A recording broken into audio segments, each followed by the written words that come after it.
Good morning, YouTube and the Goobies. Today we're going to be doing our 3-month review of the 2025 Honda Dax. Now that we've had it for, like I said, 3 months and 750 miles. So let's get into it. Now, I'm of the opinion that there are 6 notable features about this bike. Number 1 is that when you're at the pump and you're out in public, this thing is an absolute conversation starter. I've noticed the general public, the slightly older generation, who may have had experience with the old Honda CT70, really likes this bike. They love to come up and ask me, where did you get this? What is this? Holy cow. How fast does it go? And to answer your question about how fast does it go, it can hold 55 really, really well. I think 40 is a super comfortable, happy speed. And top speed, absolute top, that I've been able to get it with a hill and some tailwind is 65. It just can't get past it. And that's a gearing and an RPM issue. And hey, that's fine with me because I'm not going on the interstate with this thing. The next really good item about this bike is the seat. The seat is rather wide, it's super comfortable, and it has a low seating position, and it keeps your hips nice and spread apart. I'm going to be honest, if you're going to go for a longer ride, that is really, really nice. To me, it definitely seems like that reduces rider fatigue really well.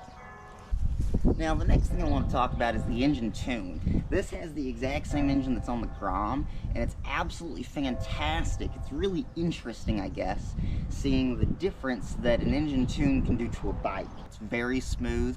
The power band is decently wide for a 4-stroke.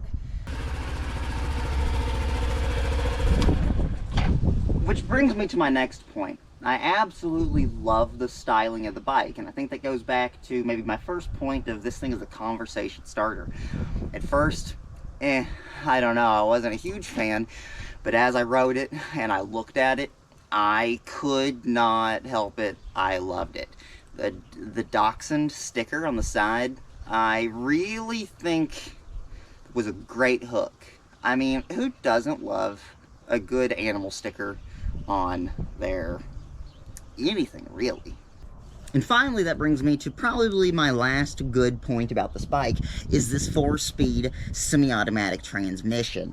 I find I really like that they got this back pedal here so that you can use your heel.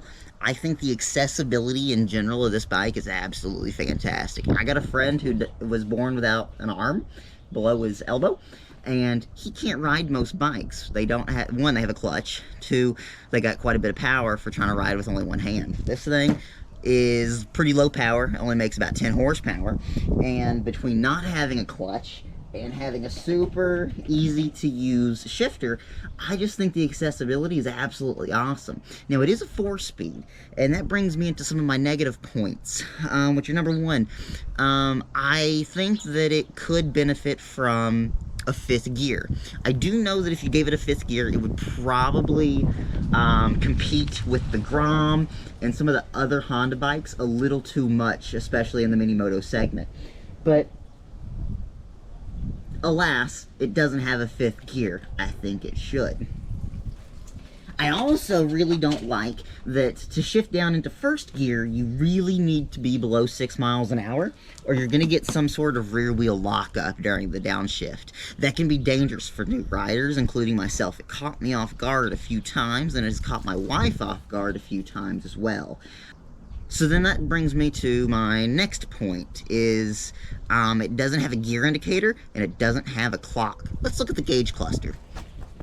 So this is what you get on the gauge cluster. You get a fuel gauge, your speedometer, and your mileage, and you can cycle through. You get 2 trips just like you would on a car, and that's it. That is it. Got a check engine light. It'll let you know when your blinkers are on, let you know when your brights are on, and your ABS light. Now, which reminds me, this bike comes with front wheel ABS, which is another positive, which is another reason why the accessibility, and for a beginner rider, this bike is absolutely awesome. Which, by the way, I am a beginner rider. I don't have any experience with motorcycles.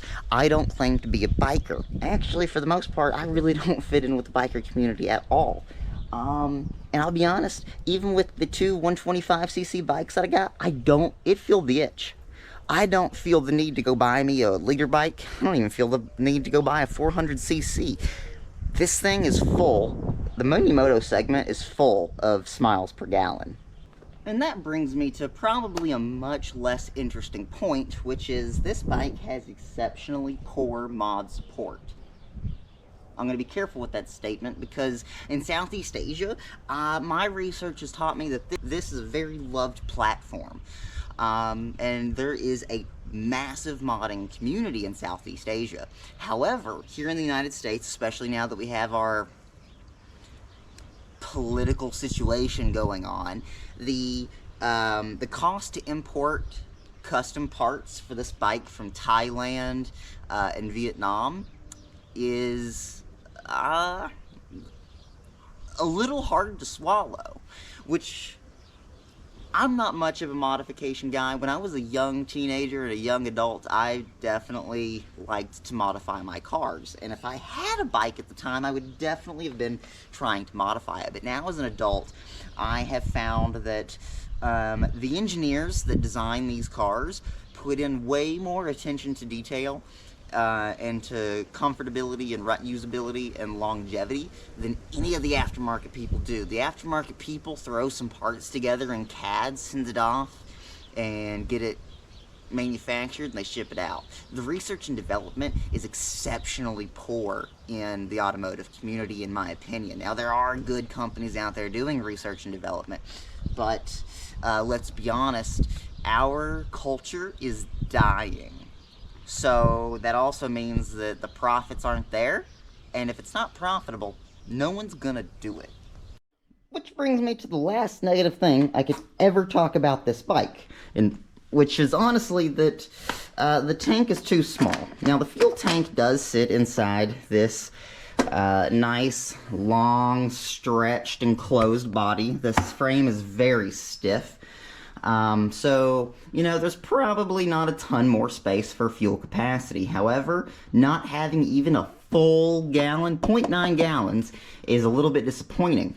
Between the little bits of a pretty small tank, the lack of a 5th gear, and I'm gonna guess the engine tune, the gas mileage is only like 80 miles to the gallon, and that sounds like a complaint. In my experience, I know the EPA rating is 106 miles per gallon. However, in my practical use, I'm only getting around 80. Now, that sounds weird because I did say the engine tune was really, really nice. But again, I think between the fuel tank and the gearing, there's your problem.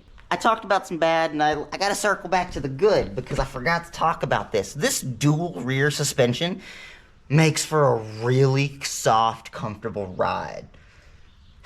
Which brings me back to the negatives. That small fuel tank. I could ride for way longer before getting any kind of rider fatigue on this Dax than I could on the Grom. Now, to tell you what, one of the reasons I absolutely love the Dax is that in the Minimoto segment, from my research against Kawasaki, Yamaha, and Honda, and CF Moto, this one was the only real cruiser that I found. And I gotta say, thank you, Honda Power Sports, because holy cow, I love it. I can't help it.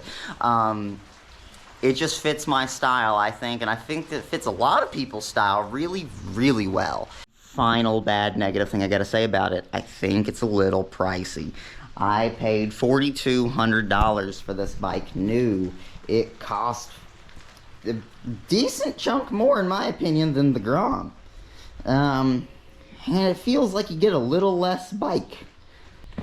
Alright guys, thank you for watching. I hope you enjoyed this video. I hope you enjoyed my 3-month review of this beautiful 2025 Honda Dax.